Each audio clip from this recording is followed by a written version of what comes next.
You are looking at Julian's pronunciation guide, where we look at how to pronounce better some of the most mispronounced words in the world, like this other curious word. But how do you say what you're looking for today?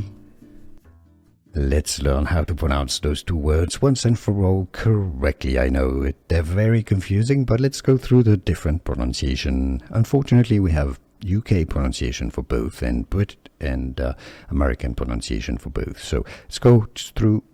The top word is when you secrete something with your body, a liquid. In the UK, it's pronounced as secretory. Secretory. Now, the bottom word is a secretary. All right, secretary, somebody, an assistant, secretary, a secretary.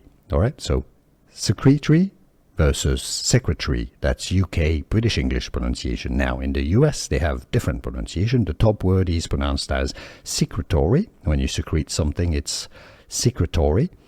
And the bottom word is pronounced as secretary, secretary. All right, so here you have all the different pronunciations, and now you know. Here are more videos on how to pronounce more confusing words and names too many mispronounced. Like this video if you found it useful. I appreciate your support. I'll see you soon, and thanks for watching.